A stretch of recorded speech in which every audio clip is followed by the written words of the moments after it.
Hello and welcome. एक नया special सत्र आप लोगों के लिए नेक्स्ट आईएएस हिंदी लेकर आया है। इस सत्र के माध्यम से हम लोग आपकी जो आगामी प्रारंभिक परीक्षा है प्रीलिम्स 2026 उसके लिए जो करंट अफेयर्स के टॉपिक्स हैं उसको हम लोग प्रश्न उत्तर की प्रकृति में आपके सामने प्रस्तुत करेंगे। इस श्रृंखला में हमने प्लान करा है कि 100 दिन के एपिसोड के माध्यम से 100 दिन या 100 एपिसोड आप जो भी समझ लो, 100 दिन के माध्यम से हम जो है करंट अफेयर्स के जितने भी टॉपिक्स हैं इस बार की प्रारंभिक परीक्षा के लिए आपके लिए महत्वपूर्ण, उसे हम लोग प्रश्न उत्तर के फॉर्म में आपके साथ साझा करेंगे। इसमें प्रत्येक दिन या प्रत्येक सत्र में प्रत्येक क्लास में आप समझ लो कि 10 से 15 सवाल होंगे जो पूर्णतः करंट अफेयर्स से रिलेटेड रहेंगे। कोई भी टॉपिक करंट अफेयर्स में जो चर्चा में रहा उससे जिस भी प्रकार के संभावित सवाल बन सकते हैं, हम इतना डीप जाएंगे जो प्रारंभिक परीक्षा में सवाल बनने के चांसेस रहते हैं उनके सारे आयामों को, करंट का टॉपिक जो मुद्दा है वो तो हम बात करेंगे ही, साथ ही साथ उससे रिलेटेड अन्य जितने भी आयाम होंगे जहां से भी करंट अफेयर्स के सवाल बनने की संभावना होगी हम उन सभी पर काफी डिटेल में बात करेंगे। और ये बात करेंगे हम प्रश्नोत्तर फॉर्म में, क्वेश्चन आंसर फॉर्म में। ठीक है, तो इस श्रृंखला का नाम होगा करंट अफेयर्स 100, जिसमें कि डे 1 टू डे 100 तक हम लोग प्रत्येक दिन 10 से 15 क्वेश्चंस के माध्यम से, जो आपके प्रारंभिक परीक्षा के क्वेश्चन आंसर फॉर्म होते हैं उसके माध्यम से हम करंट के सभी टॉपिक को टच करने का प्रयास करेंगे। आशा है कि ये जो नया इनिशिएटिव है ये आपके लिए काफी लाभकारी रहे और आप इसके साथ निरंतर जुड़े रहिए। मेरी पूरी आशा है, मेरा पूरा प्रयास रहेगा कि इस टॉपिक, जितने भी टॉपिक जो आगामी आपकी प्रारंभिक परीक्षा के लिए जरूरी रहेगा उन सब को हम लोग इस करंट अफेयर्स सत्र के माध्यम से कंप्लीट कर लें। तो आपके लिए समझ लो कि प्रीलिम्स 2026 के लिए जो है करंट अफेयर्स का वन स्टॉप सॉल्यूशन। ठीक है, चलिए शुरू करते हैं आज का अपना इस सत्र। आज के सत्र में हम लोग ये जो डे 1 होगा आपका, इसमें हम लोग कुल मिलाकर 11 प्रश्नों पर बात करेंगे। इन्हीं 11 प्रश्नों के बारे में हम जो इसके एक्सप्लेनेशंस हैं उसके प्रश्नों को देखेंगे, फिर उसके उत्तर को देखेंगे और उसके बारे में क्या आपको जानकारी रखनी है उसके बारे में हम बात करेंगे। पहला प्रश्न आपकी स्क्रीन पर होगा, आप देखिए, साउथ चाइना सी से रिलेटेड ये है। दक्षिण चीन सागर के संबंध में निम्नलिखित कथनों पर विचार करिए। पहला स्टेटमेंट है, 9 डैश लाइन नामक काल्पनिक रेखा के माध्यम से दक्षिण चीन सागर के अधिकांश भागों पर अपना दावा करता है। 9 डैश लाइन के माध्यम से चाइना जो है साउथ चाइना सी के अधिकांश भाग पर अपना दावा करता है। दूसरा स्टेटमेंट है, टोंकिन की खाड़ी दक्षिण चीन सागर का हिस्सा है। और तीसरा स्टेटमेंट है, अगस्त 2025 में यूएसए द्वारा विवादित स्कारबोरो शोल के पास 2 युद्धपोत तैनात किए गए थे। आपसे पूछा गया है कि कौन से कथन सत्य हैं, सत्य कथनों का चयन कीजिए।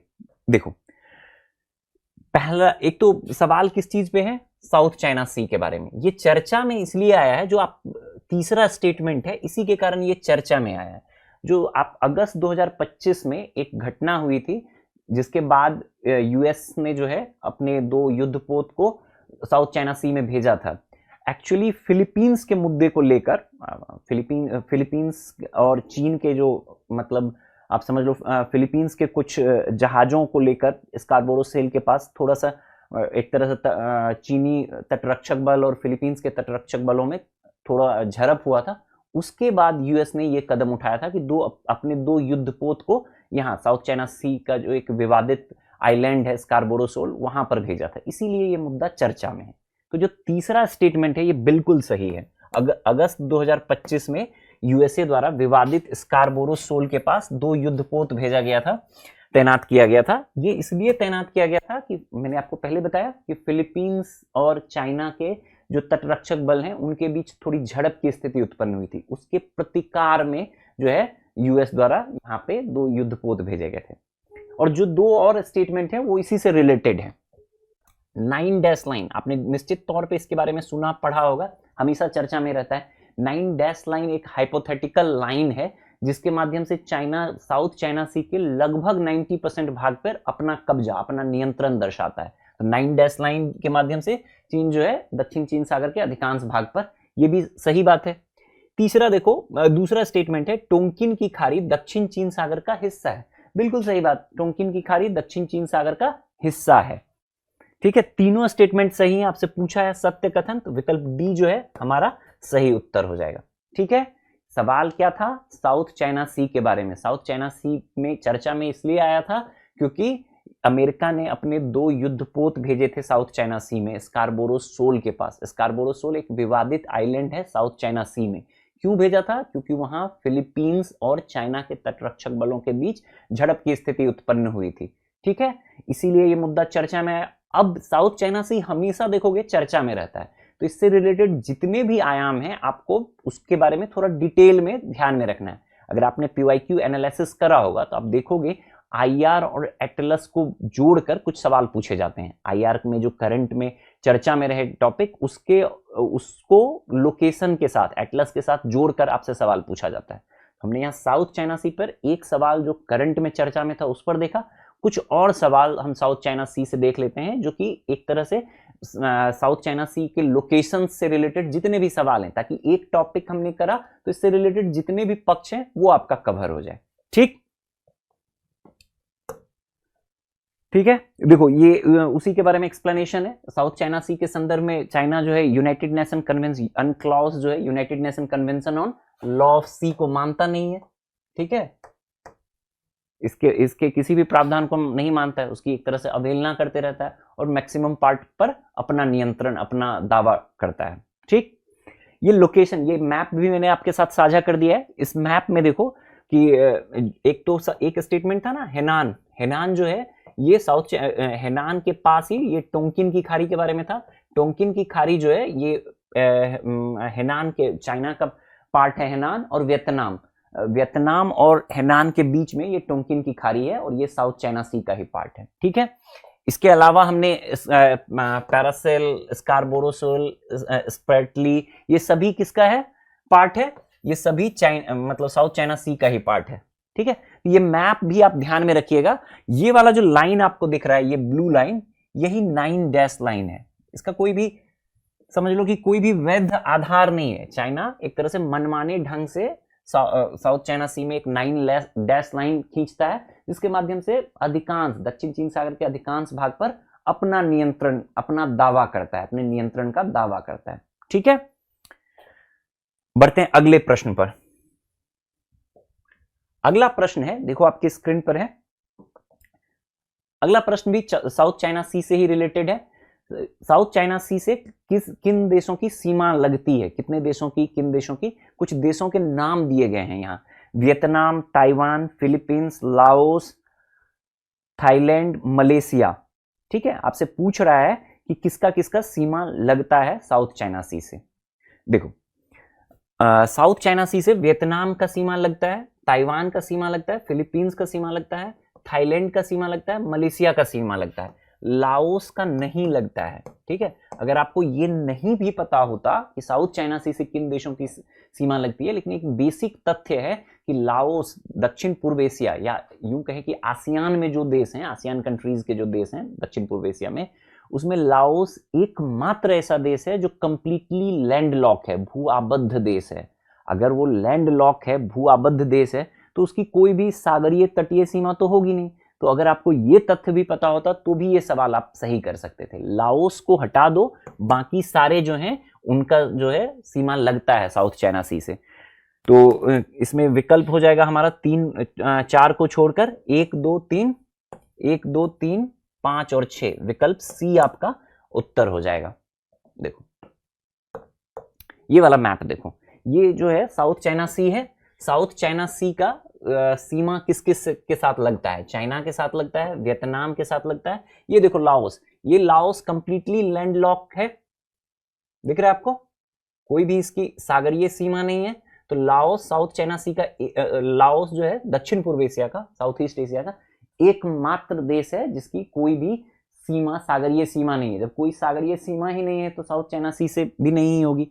साउथ चाइना सी से सीमा साझा करने वाले देश को देखते हैं। नॉर्थ में देखोगे आप चाइना है, नॉर्थ में और वेस्ट में ही देखो आप वियतनाम है। ठीक है, यहां पे आप देखो ये वियतनाम ही है। ठीक है, बड़ी सी सीमा साझा करता है ये भी। अगर आप पूरब की तरफ आ जाओ तो यहाँ ताइवान भी सीमा साझा करता है, फिलीपींस भी सीमा साझा करता है।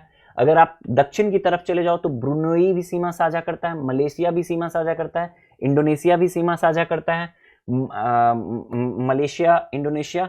और ये जो गल्फ ऑफ थाईलैंड है, कई बार कुछ परिभाषाओं में गल्फ ऑफ थाईलैंड को एक्सक्लूड करके देखते हैं, बट इन जनरल जब भी हम बात करें सामान्य तौर पे, तो जो गल्फ ऑफ थाईलैंड है, जो थाईलैंड की खाड़ी है, इसको भी साउथ चाइना सी का ही पार्ट माना जाता है। ठीक है, तो गल्फ ऑफ थाईलैंड से जो है आप थाईलैंड और कंबोडिया भी जो है साउथ चाइना सी का के साथ सीमा साझा करता है। ठीक है, तो ये, और साथ ही साथ आप देखोगे सिंगापुर जो है, सिंगापुर भी जो है वो आप, एक तो हालांकि सिंगापुर एक आइलैंड कंट्री है, लेकिन सिंगापुर अगर आप विकल्प में रहे तो आप सिंगापुर भी मान सकते हैं। ये देखो साउथ चाइना सी के ही साउथ चाइना सी के पास, सी में ही है वो। ठीक है, तो इस तरह से आप ध्यान रख सकते हैं, विकल्पों पर डिपेंड करेगा। इस मैप को आप ध्यान में रखेंगे ताकि कोई भी मतलब किसी भी तरह से साउथ चाइना सी के जो नेबरिंग कंट्री साउथ चाइना सी के साथ जो बॉर्डर शेयर करने वाले देश हैं, उसके बारे में आपको कोई कंफ्यूजन नहीं है।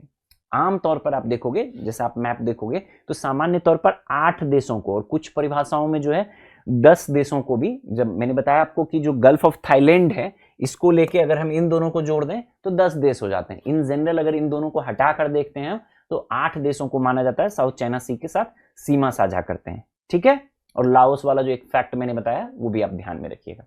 बढ़े अगले प्रश्न पर। अगला प्रश्न अगेन साउथ चाइना सी से ही संबंधित है। ये भी काफी चर्चा में रहता है और प्रारंभिक परीक्षा में कभी भी आपसे सवाल पूछा जा सकता है। यहां पे पूछा गया है कि कौन सा द्वीप, कुछ द्वीपों के नाम दिए गए हैं और आपसे पूछा गया है कि इसमें से कौन सा साउथ चाइना सी से संबंधित है, दक्षिण चीन सागर से संबंधित द्वीप कौन से हैं।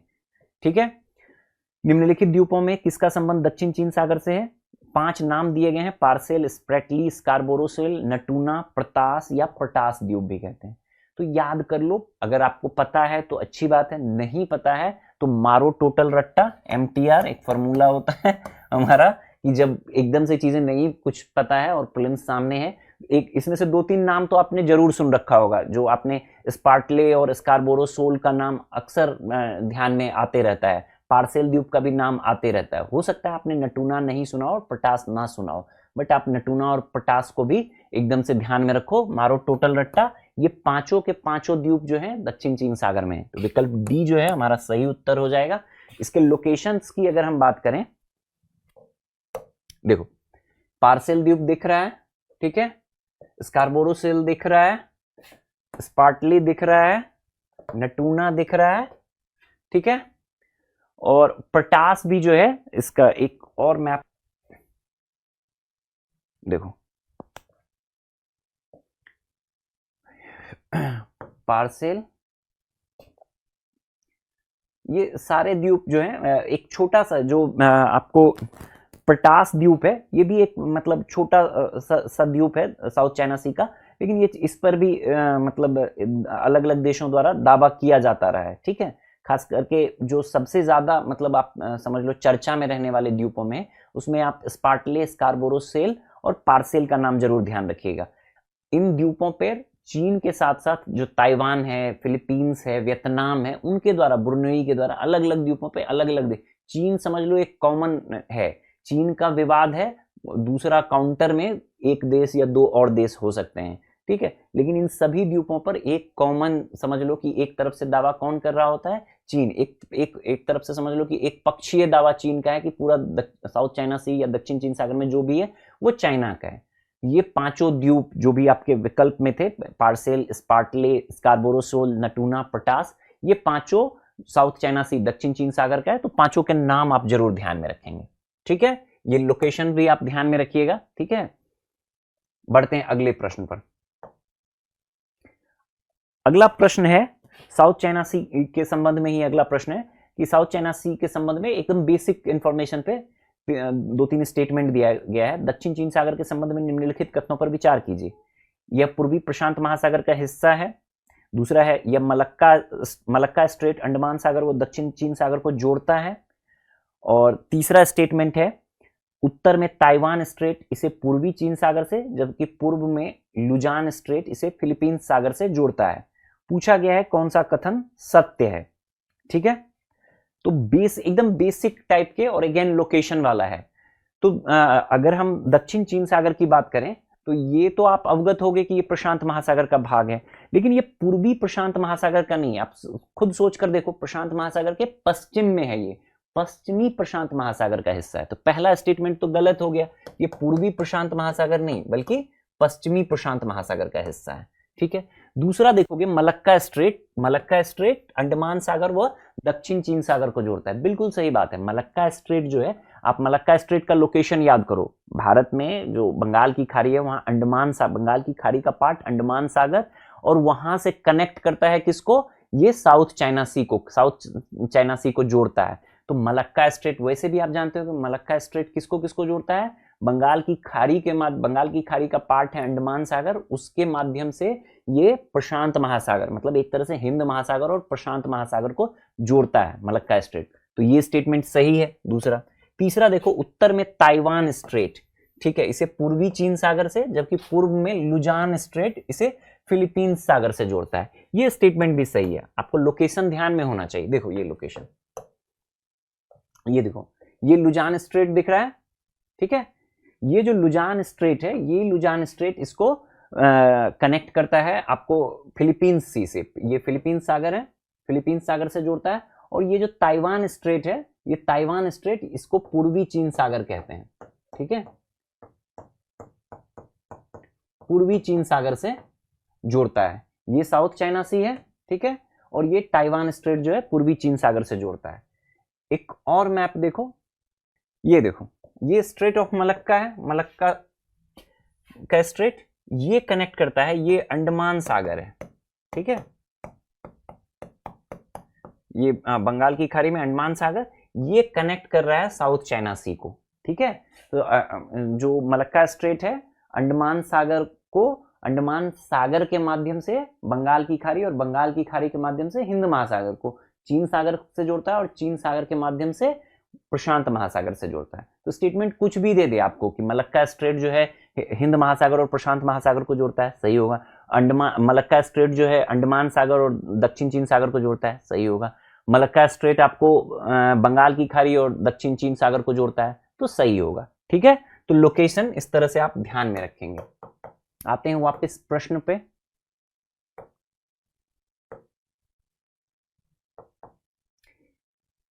ये वाला था, तो पूर्वी पहला स्टेटमेंट गलत है, दूसरा तीसरा सही है, तो विकल्प बी हमारा उत्तर हो जाएगा। बढ़े अगले प्रश्न पर। अगला प्रश्न जो है अगेन साउथ चाइना सी के संबंध में, के इंपॉर्टेंस से जुड़ा हुआ है, महत्व से। दक्षिण चीन सागर के महत्व के संबंध में निम्नलिखित कथनों पर विचार कीजिए। पहला स्टेटमेंट है, विश्व का लगभग 1/3 समुद्री व्यापार इस क्षेत्र से होता है। दूसरा स्टेटमेंट है, यह क्षेत्र तेल, गैस और मत्स्य संसाधनों से समृद्ध है। और तीसरा स्टेटमेंट है, मैक्लेसफील्ड दक्षिण चीन सागर में पानी में डूबा हुआ एक विवादित एटोल है। आपसे पूछा गया है कि इसमें से कौन से कथन सही हैं, ठीक है। तो देखो तीनों स्टेटमेंट जो है वो सही है। यहाँ साउथ चाइना सी दुनिया का सबसे ज्यादा व्यस्त, कुछ जो मतलब आप समझ लो समुद्री मार्ग है उसमें से एक है। इन जनरल इसको दुनिया का दूसरा सबसे व्यस्ततम समुद्री मार्ग कहा जाता है। 30% से अधिक, आप मोटा मोटा 1/3 मान लो कि 30% से अधिक जो समुद्री व्यापार होता है वो इसी के माध्यम से, साउथ चाइना सी के माध्यम से होता है।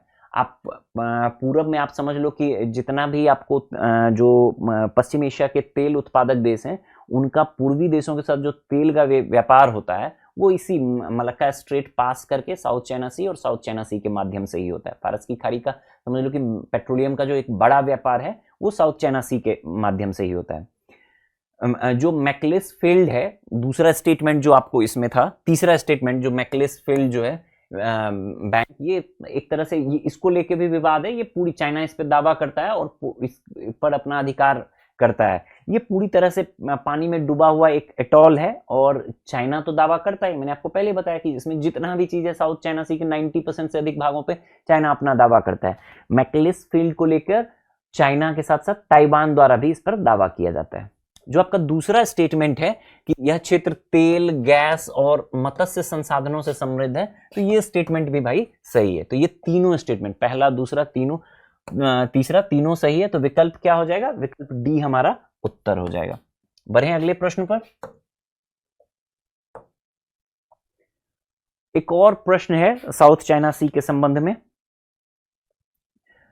दक्षिण चीन सागर के संबंध में निम्नलिखित कथनों पर विचार कीजिए। पहला स्टेटमेंट है, चीन द्वारा इस क्षेत्र में कृत्रिम द्वीपों एवं सैन्य चौकियों का निर्माण किया गया है। दूसरा है, चीन इस क्षेत्र से संबंधित विवादों पर 2016 में दिए गए अस्थायी मध्यस्थता न्यायालय के फैसले को स्वीकार नहीं करता है। तीसरा स्टेटमेंट है, यूएनसीएलओएस, अभी हमने बात किया था थोड़ी देर पहले, United Nations convention on law of sea, दक्षिण चीन सागर से जुड़े विवादों के समाधान हेतु एक अंतर्राष्ट्रीय कानूनी व्यवस्था प्रदान करता है और चीन द्वारा भी इसे स्वीकृति दी गई है।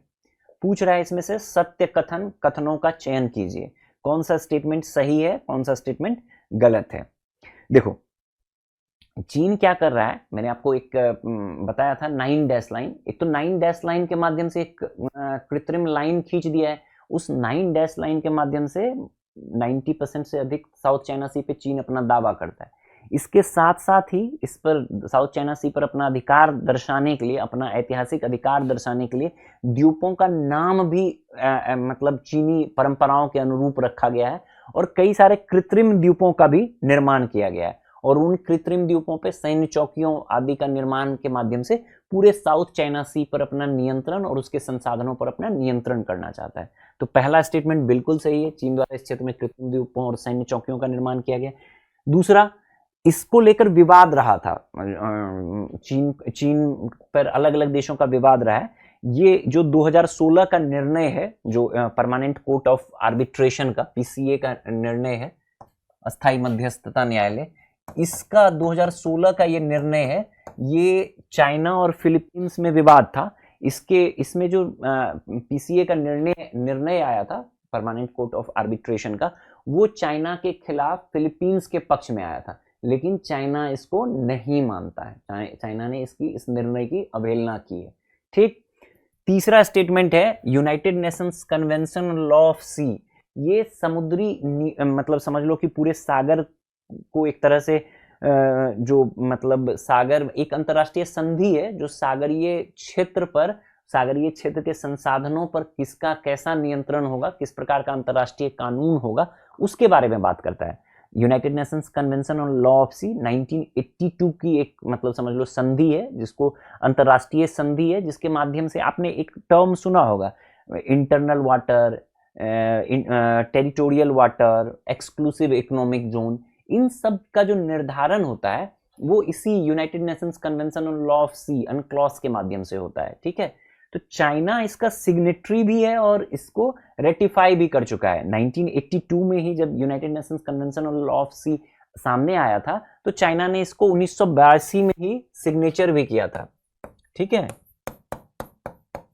1982 में इस पे सिग्नेचर भी किया था और ये जो है 1996 में इसको रेटिफाई भी किया है। ठीक है, ना केवल सिग्नेटरी है बल्कि रेटिफाई भी कर चुका है, लेकिन फिर भी इसकी बातों को मानता नहीं है। ठीक है, तो ये ध्यान में रखना है। कई बार लोगों को कंफ्यूजन होता है कि चाइना ने यूएनसीएलओएस जो है, United Nation convention on law of sea, उसका सिग्नेटरी नहीं है या सिग्नेटरी है लेकिन रेटिफाई नहीं किया। नहीं, कभी भी अगर ऐसा स्टेटमेंट आए तो दक्षिण चीन सागर समाधान के लिए एक अंतर्राष्ट्रीय कानून की व्यवस्था प्रदान करता है, चीन द्वारा इसे स्वीकृति दी गई है, निश्चित तौर पे स्वीकृति दी गई, साइन भी किया है, रेटिफाई भी किया है। ध्यान में रखिएगा। ये और बात है कि पीसीए या अन्य तरीके से जो निर्णय दिया जाता है अंतर्राष्ट्रीय संस्थाओं द्वारा, उसको नहीं मानता है साउथ चाइना सी के संदर्भ में। ठीक है, विकल्प डी सही उत्तर हो जाएगा। तीनों स्टेटमेंट सही है। क्लियर? बढ़े अगले प्रश्न पर। अगला प्रश्न, एक और प्रश्न आपको साउथ चाइना सी से है। दक्षिण चीन सागर के संबंध में निम्नलिखित कथनों पर विचार करिए। पहला है, 9 डैश लाइन का कोई भी वैध अंतर्राष्ट्रीय कानूनी आधार नहीं है। बिल्कुल सही बात है। ये अभी मैंने कहा कि 9 डैश लाइन मनमाने तरीके से एक हाइपोथेटिकल कृत्रिम लाइन है जो चाइना द्वारा खींचा गया है और वो कहता है कि इसके 9 डैश लाइन के माध्यम से दक्षिण चीन सागर का अधिकांश पार्ट कहाँ आ जाता है, चाइना, साउथ चाइना सी का अधिकांश पार्ट पर किसका नियंत्रण हो जाता है, चाइना का। तो कोई भी इसका वैध कानूनी आधार नहीं है। ये चाइना का एक तरह से मनमाना मतलब समझ लो कि मनमाना हथकंडा है। दूसरा है, चीन के कृत्रिम द्वीपों आर्टिफिशियल आइलैंड अनन्य आर्थिक क्षेत्र की गणना हेतु द्वीप की श्रेणी में नहीं आते हैं। ये भी बिल्कुल सही बात है। जो कृत्रिम द्वीप हैं, आर्टिफिशियल आइलैंड्स और चट्टान वगैरह को EEZ, जो आपने पढ़ा होगा निश्चित तौर पे, IR में भी पढ़ा होगा और जो ज्योग्राफी है उसमें भी पढ़ा होगा आपने, United Nations convention on law of sea के बारे में अभी हमने चर्चा किया था। तो यही परिभाषित करता है कि कैसे इंटरनल वाटर होगा। जो आपने पढ़ा होगा तो जो 12 नॉटिकल मील्स तक होता है वो इंटरनल वाटर का क्षेत्र होता है। फिर जो 24 नॉटिकल मील का क्षेत्र होता है, जो समुद्री दूरी हो नॉटिकल माइल्स में कनेक्ट की जाती है, तो जो 24 नॉटिकल माइल्स होता है वो आप जो टेरिटोरियल सी होता है वो, और 200 नॉटिकल मील्स तक जो है वो आप समझ लो EEZ, जो एक्सक्लूसिव इकोनॉमिक जोन होता है उसका क्षेत्र होता है। तो उसी के संदर्भ में ये वाला जो स्टेटमेंट है कि कृत्रिम द्वीप में कोई प्राकृतिक द्वीप है, किसी देश की जो तटीय सीमा है उससे इसका गणना किया जाता है अनक्लॉज द्वारा। इंटरनल वाटर या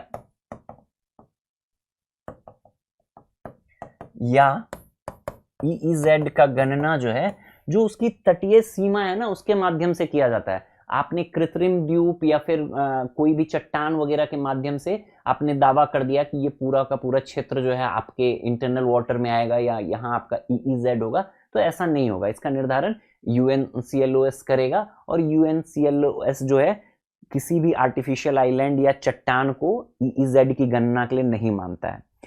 तीसरा स्टेटमेंट है कि दक्षिण चीन सागर में विवाद का मुख्य कारण नेविगेशन और समुद्री संसाधनों पर नियंत्रण है। बिल्कुल सही बात।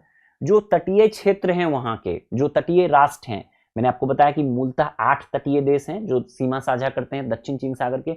उनका क्या है कि उनको भाई दक्षिण चीन सागर बहुत रिच है, मत्स्य संसाधनों में बहुत रिच है, तेल, गैस, पेट्रोलियम और पॉलीमेटालिक नोड्यूल्स, आपने पढ़ा होगा इसके बारे में, पॉलीमेटालिक नोड्यूल्स के बारे में। इन सभी समुद्री संसाधनों के रूप से दक्षिण चीन सागर काफी रिच है। तो सभी देश, जो तटीय देश हैं, वो चाहते हैं कि इन संसाधनों पर उनका नियंत्रण हो। साथ ही साथ जो अन्य देश हैं वो चाहते हैं कि नेविगेशन फ्री रहे। अगर मतलब ये एक मुक्त आवाजाही का क्षेत्र, अगर चाइना अपना इंटरनल क्षेत्र बताएगा तो मुक्त नेविगेशन को लेके भी प्रॉब्लम हो सकता है। तो भारत, US जैसे देश जो हैं वो मुक्त नेविगेशन, फ्री नेविगेशन, जो इधर से संचार है, नौकायन है, नौवहन है, नेविगेशन है, वो मुक्त रहे। तो मुख्य विवाद क्या है साउथ चाइना सी को लेके? जो इंटरनेशनल पावर्स हैं वो कहते हैं कि नेविगेशन, फ्री नेविगेशन की बात करो। अभी याद करो जो मुद्दा ये चर्चा में है साउथ चाइना सी, अगस्त में जब अमेरिका ने अपने 2 युद्धपोत भेजे स्कारबोरो सेल के विवाद में, तो अमेरिका का क्या कहना है कि आप भैया इस पे दावा नहीं कर सकते हो, ये फ्री नेविगेशन के लिए रहेगा, ठीक। और जो तटीय राष्ट्र हैं जो वहां साउथ चाइना सी के साथ के तट के साथ सीमा साझा करते हैं, उनका क्या कहना है कि इन संसाधनों पे चाइना जो एक मनमाने तरीके से अपना दावा करता है वो नहीं होगा, हमारा भी हिस्सा इसमें होगा, ठीक है। तो विवाद का कारण यही दोनों है। तीनों स्टेटमेंट सही है, ठीक है। तो विकल्प क्या हो जाएगा? डी सही उत्तर। बढ़े अगले प्रश्न पर।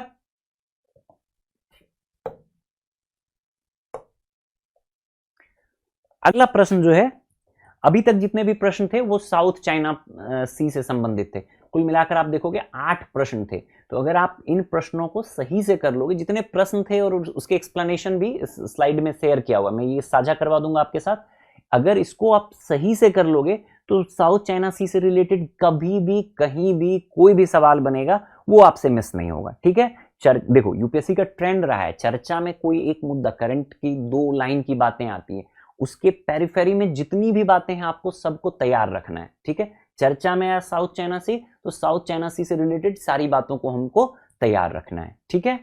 अब एक नए अगला साउथ चाइना सी से हटकर एक प्रश्न है स्पार्क इनिशिएटिव के संदर्भ में। प्रश्न देखिए आप लोग, हाल ही में चर्चा में रहे स्पार्क 4.0 के संदर्भ में निम्नलिखित कथनों पर विचार करिए। पहला स्टेटमेंट है, इस पहल का उद्देश्य आयुर्वेद स्नातक छात्रों, BAMS वाले जो छात्र होते हैं, में शोध संबंधी योग्यता को बढ़ाना है। दूसरा है, यह स्वास्थ्य एवं परिवार कल्याण मंत्रालय की एक पहल है। तीसरा है, इस पहल के तहत चयनित छात्रों को उनकी शोध परियोजनाओं के लिए 50,000 रुपए की आर्थिक सहायता भी दी जाएगी। पूछा है आपसे कौन से कथन सत्य हैं? तो पहला तो यही कौन से कथन सत्य हैं? तो जो पहला स्टेटमेंट है आपका, कि स्पार्क पहल, स्पार्क 4.0 क्या है, तो ये एकदम से ध्यान में रखना कि ये आयुर्वेद से रिलेटेड है। जो आयुर्वेद के स्नातक है, पहला स्टेटमेंट जो है बिल्कुल सही है। इस पहल का मुख्य उद्देश्य क्या है, आयुर्वेद स्नातक छात्रों में शोध संबंधी योग्यता को बढ़ाना।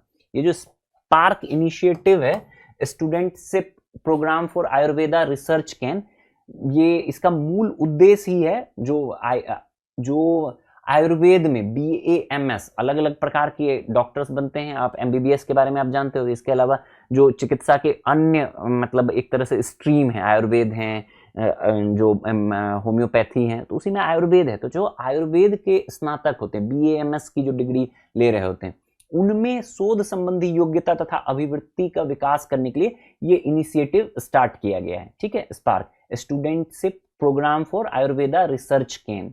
तो पहला स्टेटमेंट तो बिल्कुल सही है। दूसरा स्टेटमेंट है, यह स्वास्थ्य एवं परिवार कल्याण मंत्रालय की एक पहल है। ये गलत है, यहां आपको कंफ्यूजन हो सकता है। और ध्यान रखना, यूपीएससी का ट्रेंड रहा है वो इस तरह की चीजों में मंत्रालय, नोडल एजेंसी, नोडल जो बॉडी है उसके बारे में पूछता है। ये आयुष मंत्रालय की एक पहल है, आप ध्यान में रखना कि ये आयुष मंत्रालय की पहल है। ठीक है, देखो आयुष मंत्रालय के अंतर्गत जो central council for research in Ayurvedic science है, CCRAS, central council for research in Ayurvedic science, उसका ये पहल है। आयुष मंत्रालय का है, आयुष मंत्रालय का ही एक, अगर CCRAS दे दे तो हो सकता है आपको आयुष मंत्रालय के बजाय CCRAS भी दे दे, जो central council for research in Ayurvedic science है, तो उसको भी आपको ध्यान में रखना है, उसका इनिशिएटिव है। तो दूसरा स्टेटमेंट गलत है। तीसरा, इस पहल के तहत चयनित छात्रों को उनकी शोध परियोजनाओं के लिए 50,000 रुपए की आर्थिक सहायता दी जाएगी। बिल्कुल सही, ये सही बात है। देखो, इस पहल के तहत जो BMS के चयनित छात्र हैं, उनका जो फैकल्टी मेंटोर होगा, जिस भी कॉलेज में होंगे, एक तो इसके तहत 300 BAMS जो स्पार्क 4 है, स्पार्क 4 इनिशिएटिव है आयुष मंत्रालय का, इसके तहत 300 BAMS छात्रों का चयन किया जाएगा। और उनका चयन किया जाएगा जो NCISM है, national council for Indian system of medicine द्वारा जो मान्यता प्राप्त कॉलेज हैं उनमें से किया जाएगा। ठीक है, 300 छात्रों का चयन। उन 300 छात्रों को अपने कॉलेज के फैकल्टी मेंटर के निर्देशन में कोई भी शोध करना है, और उसके लिए 50,000 रुपए की छात्रवृत्ति, स्टूडेंटशिप भी दी जाएगी। और ये छात्रवृत्ति 2 इंस्टॉलमेंट में दी जाएगी, 25-25 हजार के 2 इंस्टॉलमेंट में दी जाएगी। तो इसको भी ध्यान में रखना है, ये वाला सही है। ठीक है, और ये जो साथ ही साथ जो सभी छात्रों को जो अपना शोध कंप्लीट करेंगे, फाइनल अप्रूवल जब उनके फैकल्टी मेंटोर द्वारा मिलेगा, तो उनको एक सर्टिफिकेशन भी मिलेगा। इस पूरे पर्पस का जो उद्देश्य है वो ये है कि छात्रों में एक तरह से रिसर्च को लेकर, आयुर्वेद के संबंध में रिसर्च को लेकर एक थोड़ा सा उनको आगे बढ़ाना, सपोर्ट प्रदान करना, ताकि आयुर्वेद के क्षेत्र में भी मतलब बेहतर रिसर्च हो सके। ग्रेजुएशन के छात्रों में अगर हम इस तरह का जो आयुर्वेदिक साइंस पढ़ रहे हैं, अगर हम इस तरह के इनिशिएटिव लेते हैं, तो शोध के प्रति आकर्षित होंगे, जागृत होंगे। ठीक है, बढ़े अगले प्रश्न पर। यहां वो डिटेल सारे हैं, आपको मिल जाएगा ये सारा स्लाइड। अगला प्रश्न देखो, अगला प्रश्न है, निम्नलिखित कथनों पर विचार करिए। 3 स्टेटमेंट दिया गया है। मार्च फॉर ऑस्ट्रेलिया अगस्त 2025 में ऑस्ट्रेलिया में हुए अप्रवासन के विरोध में हुए आंदोलनों से संबंधित है। बिल्कुल सही बात है। ये आप देखोगे, अगर आपने करंट अफेयर्स फॉलो किया होगा, तो ये अगस्त में मतलब स्पेसिफिकली बोले अगस्त में काफी दिन चला था, बट 31 अगस्त को ऑस्ट्रेलिया के विभिन्न शहरों में, सिडनी, मेलबर्न, कैनबरा, अलग अलग शहरों में मार्च फॉर ऑस्ट्रेलिया एक इनिशिएटिव वहां के कुछ लोगों द्वारा, कुछ संस्थाओं द्वारा शुरू किया गया था, जो इमिग्रेशन में जो बाहरी लोग हैं उनके विरोध में एक तरह का ये इनिशिएटिव था। तो ये ध्यान में रखना है, मार्च फॉर ऑस्ट्रेलिया। और ये इसलिए भी चर्चा में हो जाता है कि इस इंडियन लोगों के प्रति भी काफी विरोध दर्ज किया जा रहा था। तो मार्च फॉर ऑस्ट्रेलिया का एक बड़ा कारण जो है, मार्च फॉर ऑस्ट्रेलिया क्या था कि जो ऑस्ट्रेलिया में अगस्त में, स्पेसिफिकली 31 अगस्त को ये हुआ था, तो अगस्त 2025 में ऑस्ट्रेलिया के विभिन्न शहरों में अप्रवासन के विरोध में एक आंदोलनों की कई श्रृंखलाएं हुई थी, जिसको टर्म दिया गया मार्च फॉर ऑस्ट्रेलिया। ठीक, यही करंट में चर्चा में रहा मुद्दा है। दूसरा स्टेटमेंट देखोगे जिनोफोबिया से, जिनोफोबिया विदेशी लोगों को नापसंद करने या उनसे भय व घृणा करने की एक प्रवृत्ति को दर्शाता है। बिल्कुल सही बात है। जिनोफोबिया क्या है कि विदेशी लोगों से भय या उनके प्रति जो नकारात्मक भाव होता है, घृणा का भाव होता है, उसी को, उसके लिए एक टर्म यूज होता है जेनोफोबिया। और तीसरा स्टेटमेंट है हाल के वर्षों में पूरी दुनिया में अप्रवासियों के विरोध में होने वाले प्रदर्शनों में कमी आई है। नहीं भाई, गलत बात है, कमी कहाँ आई है, वृद्धि देखी गई है, वृद्धि हुई है। तभी तो मार्च फॉर ऑस्ट्रेलिया जैसे इनिशिएटिव हो रहे हैं। केवल ऑस्ट्रेलिया में नहीं, पूरी दुनिया में आप देखोगे ज्यादातर जो डेवलप्ड कंट्रीज हैं, ऑस्ट्रेलिया के साथ साथ कई पश्चिमी देशों में, जापान में भी, पश्चिमी यूरोप के देशों में भी इसी प्रकार के इनिशिएटिव जो कि अप्रवासी लोगों के विरुद्ध, जो इमिग्रेंट लोग हैं जो उन देशों में बसे हुए हैं, उनके विरुद्ध इस प्रकार की घृणा का भाव या उस प्रकार उनका विरोध का स्वर मुखर हुआ है। कारण ये है कि इन लोगों को, स्थानीय लोगों को लगता है कि ये बाहरी लोग उनके रोजगार, उनके हिस्से की जो आर्थिक लाभ या रोजगार के अवसर हैं उसको मतलब एक तरह से छीन रहे हैं। इसी कारण पूरी दुनिया में इस तरह का विरोध दिखा है हाल के वर्षों में। तो तीसरा स्टेटमेंट, कमी नहीं आई है, वृद्धि आई है। तीसरा स्टेटमेंट गलत है। सही क्या हो जाएगा? स्टेटमेंट 1 और 2, विकल्प ए जो है आपका सही उत्तर हो जाएगा। क्लियर है? अगले प्रश्न पर बढ़ते हैं। अगला प्रश्न है, फिर कुछ लोकेशन दिया गया है, चर्चा में रहे निम्नलिखित क्षेत्रों पर विचार कीजिए। इसमें है, आप देखो, निप्रापेट्रस, जाप्रोजिया, डोनेट्स्क, लुहांस्क, खेरसान, क्रीमिया। आपसे पूछा है उपर्युक्त में रूस यूक्रेन विवाद से संबंधित क्षेत्रों में शामिल है। देखो, ऐसे सवाल बहुत, आपको यूपीएससी प्रीलिम्स में बहुत ऐसे सवाल हर वर्ष कम से कम 3 से 4 सवाल डिस्प्यूटेड रीजन को लेके हो जाएगा। आपसे मैचिंग में भी दे सकता है। जैसे मान लो इसी में से कोई एक क्षेत्र दे दिया, क्रीमिया दे दिया, आपको रूस यूक्रेन दे देगा, आपको दारफोर दे दिया, आपको कोई भी जो पूरी दुनिया में जो विवादित क्षेत्र है मिसमैच में भी दे सकता है, इस प्रकार के सवाल फ्रेम करके भी दे सकता है। तो आपको अगर ये पता है जगह तो आपको ठीक है, नहीं पता है तो अगेन मैंने आपको पहले बताया, जितनी भी स्लाइड में चीजें हैं मारो टोटल रट्टा, याद करो। मैं इससे रिलेटेड जो डिटेल्स हैं वो भी स्लाइड में शेयर कर दिया है, साथ ही साथ मैप भी शेयर कर दिया है। ये 6 के 6 जगह जो दिए गए हैं, ये सभी 6 के 6 जगह रूस यूक्रेन युद्ध से ही संबंधित, रूस यूक्रेन विवाद के संदर्भ में संबंधित रहे। जो इसमें निप्रापेट्रोस क्षेत्र है, आप बाकी जो जाप्रोजिया, डोनेस्क, लुहांस्क, खेरसान है और क्रीमिया, क्रीमिया तो 2014 से ही मतलब एक तरह से समझो रूस द्वारा नियंत्रण में ले लिया गया। बाकी जो है हाल में 2022 में जब रूस यूक्रेन युद्ध प्रारंभ हुआ तो जाप्रोजिया, डोनेस्क, लुहांस्क, खेरसान पर भी कब्जा कर लिया गया। ये निप्रापेट्रोस जो है ये भी इसी क्षेत्र में दक्षिण पूर्वी यूक्रेन में स्थित है और इस पर अभी आप समझ लो कि 2025 के उत्तरार्ध में इस पर भी नियंत्रण किया गया है रूस द्वारा। एक महत्वपूर्ण खनन और औद्योगिक क्षेत्र है यूक्रेन का, तो रूस द्वारा इस पर भी नियंत्रण किया गया है। तो ये 6 के 6 क्षेत्र जो विकल्प में दिए गए हैं, ये सभी जो हैं रूस यूक्रेन के ही क्षेत्र रहे थे और इन सभी पे, इस पे तो 2014 में ही नियंत्रण कर लिया गया था। इस पे जो निप्रापेट्रोस है ये सबसे रिसेंट है, आप 2025 के उत्तरार्ध में समझ लो आप, ठीक है। बाकी पे पहले ही आपने पूर्व में भी करंट अफेयर्स फॉलो किया होगा तो उसमें इस पर, इन सब पर नियंत्रण किया गया है। तो ध्यान में रखिएगा, विकल्प 20 का सही उत्तर हो जाएगा। सभी के सभी क्षेत्र जो हैं महत्वपूर्ण है। ये देखो, लुहांस्क, डोनेस्क, जाप्रोजिया, खेरसान, क्रीमिया, ठीक है, सभी यूक्रेन का पार्ट है और सभी पे मतलब एक तरह से समझ लो कि अभी रूस द्वारा नियंत्रण कर लिया गया है, ठीक है। बढ़े अगले प्रश्न पर। आज की अपने इस सेशन का डे 1 जो हमारा करंट अफेयर्स 100 डे का जो ये है कार्यक्रम, उसका पहले दिन का जो है ये अंतिम प्रश्न है। प्रश्न है पासनी पोर्ट के बारे में। हाल ही में चर्चा में रहे पासनी पोर्ट के संबंध में निम्नलिखित कथनों पर विचार कीजिए। 3 स्टेटमेंट दिया गया है। यह अरब सागर तट पर पाकिस्तान के बलूचिस्तान प्रांत में अवस्थित है।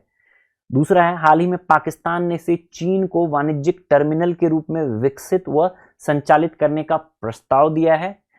और तीसरा स्टेटमेंट है, इसकी अवस्थिति ग्वादर पोर्ट के पश्चिम में है, ठीक है। आपसे पूछ रहा है कि कौन सा कथन असत्य है, ये भी ध्यान रखना होता है। असत्य पूछा है, कौन सा गलत है। तो देखो, पासनी पोर्ट अभी हाल में अगर आप करंट फॉलो कर रहे होगे तो अगेन ये भी चर्चा में रहा है, काफी चर्चा में रहा है। अभी हम लोकेशन देखेंगे इसका। ये अरब सागर तट पर पाकिस्तान के बलूचिस्तान प्रांत में स्थित है। बिल्कुल सही बात है, अरब सागर तट पर ही है, आप देखोगे एकदम ग्वादर पोर्ट के एकदम पास में ही स्थित है ये। दूसरा है, हाल ही में पाकिस्तान ने इसे चीन को वाणिज्यिक टर्मिनल के रूप में विकसित व संचालित करने का प्रस्ताव दिया है। गलत बात है, यहां हो सकता है अगर आपने नहीं पढ़ा हो तो आप मतलब आप इसको सही मान लो, चाइना को नहीं दिया है, इस बार यूएसए को दिया है। ग्वादर को लेके तो आपको पता होगा, ग्वादर चाइना को दिया है, ये यूएसए को दिया है कि आप इसको डेवलप करिए, ठीक है। देने का प्रस्ताव दिया है, दिया नहीं है अभी, देने का प्रस्ताव दिया है। यूएस को कहा कि आप इसको, जो पासनी पोर्ट है, इसको आप डेवलप करिए, ठीक है, एक वाणिज्यिक पोर्ट के रूप में। यही कारण भी है कि ये चर्चा में आया, इसलिए हमने इस पर सवाल भी बनाया है। तीसरा स्टेटमेंट देखो, अवस्थिति ग्वादर पोर्ट के पश्चिम में है, नहीं, ये स्टेटमेंट भी गलत है, ये इसके पूर्व में है। ग्वादर पोर्ट, अभी हम लोकेशन देखेंगे, ग्वादर पोर्ट के पूर्व में है। तो पहला स्टेटमेंट सही है, दूसरा तीसरा गलत है। तो विकल्प सी आपसे असत्य पूछा गया है, 2 और 3 हो जाएगा, ठीक है। ये देखो, ये है पासनी पोर्ट, दिख रहा है, और ये है ग्वादर पोर्ट। तो ग्वादर पोर्ट के पूर्व में है, पश्चिम में नहीं। अगर ऐसा कहता कि पासनी पोर्ट के पश्चिम में ग्वादर पोर्ट है तो सही होता। और चाबहार, जो ईरान का चाबहार पोर्ट है, जो भारत और ईरान के बीच समझौता रहा है, वो इसके भी पूर्व में है। तो कभी आपको इस तरह से भी लोकेशन दे सकता है, चाबहार को लेके लोकेशन प्लस इस पे भारत और ईरान के बीच में, ईरान का है, भारत और ईरान के बीच में। जो ग्वादर है ये चीन और पाकिस्तान, उस तरह से भी ध्यान में रखिएगा। तो एक इंपॉर्टेंट समझ लो, स्ट्रेटेजिक तरीके से ये डेवलप हो रहा है, होने की संभावना है। यहाँ पे पाकिस्तान और यूएसए जो स्थानीय देश हैं, रीजनल कंट्रीज हैं, वो तो हैं ही, साथ ही साथ मेजर पावर्स भी यहाँ पे मतलब एक तरह से प्रवेश होने के चांसेस हैं इसमें, ठीक है। और ये आप देखोगे पाकिस्तान का जो बलूचिस्तान प्रांत है, उसी में आपको अरब सागर के तट पर स्थित है, यूएसए को दिया गया। और ये जो लोकेशन के संदर्भ में हमने बात किया वो आपने देख ही लिया, ठीक है। तो ये था हमारा आज का करंट अफेयर्स डे 1 का सत्र। अगले सत्र में हम फिर मिलेंगे, उसमें भी करंट अफेयर्स के 10 से 15 प्रश्न हैं। आशा है आप इस इनिशिएटिव से लाभान्वित हो। आपके इस संदर्भ में जो भी कमेंट, राय, सुझाव हो, उसका स्वागत रहेगा। Thank you, all the best.